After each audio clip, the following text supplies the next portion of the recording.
You ever have a day when you just know if one more thing goes wrong, you might finally snap?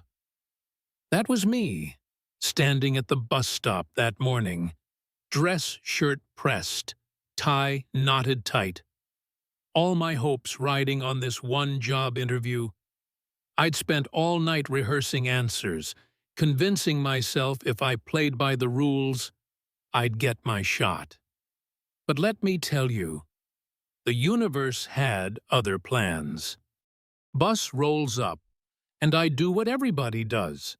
Step forward, give a nod, make sure the driver sees me. But he doesn't even pretend to slow down. Just looks me dead in the eye and blows right by, like I'm invisible. The woman next to me shakes her head, says, "He does that a lot, you know, picks and chooses." I know exactly what that means. Yeah, that happened. I've been looked through so many times, but today, when it really counted, it stung deeper. I called my buddy, tried to play it cool. "Yeah, missed the bus, no big deal." But I could hear the crack in my voice. I couldn't afford a cab, and walking would take hours, so I waited, fuming, replaying that driver's face in my head. The next bus finally comes, and the driver, a woman this time, pulls over without a second thought. I climb on, thank her, but all I can think about is how a total stranger decided, in 1 second, that I wasn't worth his time. By the time I make it to the interview, I'm late, sweating, mind racing. The panel's polite, but you can feel it. The clock's already ticking against me. I give my answers, try to fake confidence, but it's like swimming upstream with weights tied to my ankles.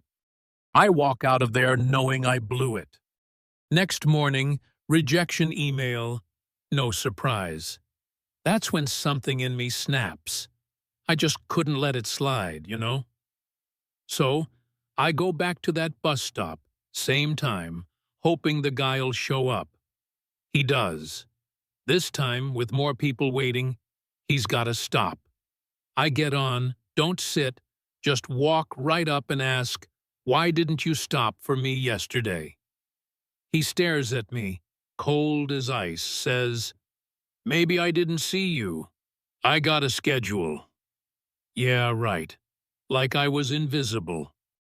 "You looked right at me, man," I say, my voice low but steady. He sneers, "You people always looking for trouble." That one hits like a gut punch. Whole bus goes quiet. Folks watching, phones out. I could feel my hands shake, but I wasn't backing down. I tell him, "You don't get to decide who's worth picking up." He grumbles about calling dispatch, says there's a disturbance, then makes everybody get off the bus. I stay put, heart pounding, but I'm done letting people walk over me. Police show up, 2 officers, one black, one white. The black officer talks to me, calm, asks what happened. I tell him, this guy left me stranded, cost me a job, and all I want is an apology. Meanwhile, the driver's yelling about me causing trouble, playing the victim. Then, out of nowhere, he snaps, swings at me, hard. My jaw explodes with pain. Crowd yelling. Phones recording. Cops jump in, wrestle him down, cuff him right there, reading his rights while he spits and shouts about his ruined life. At the station, officer asks if I want to press charges. I hesitate for a second, but I know. If I let this go, nothing changes. So, I say yes. News picks up the story. Videos go viral. Suddenly, everyone's got an opinion. Some folks cheering, others saying I made it about race, Or I should have just let it go. My phone's blowing up. My mom, my best friend, people I barely remember from high school. Some say I'm a hero.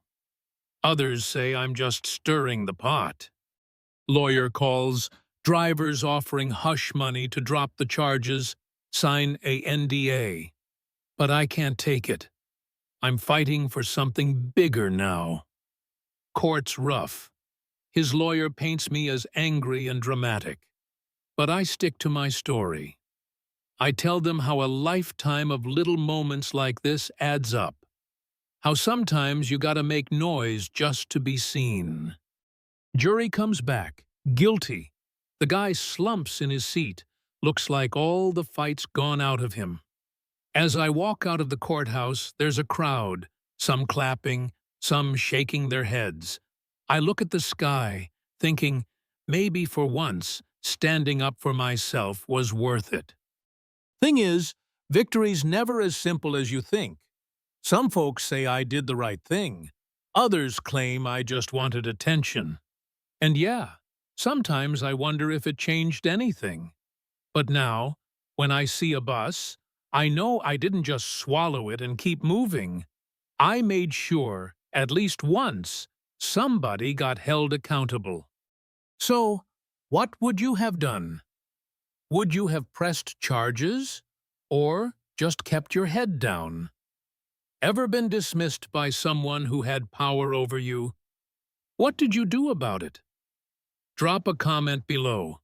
Tell me your story. Maybe if we all speak up, next time, someone else won't have to.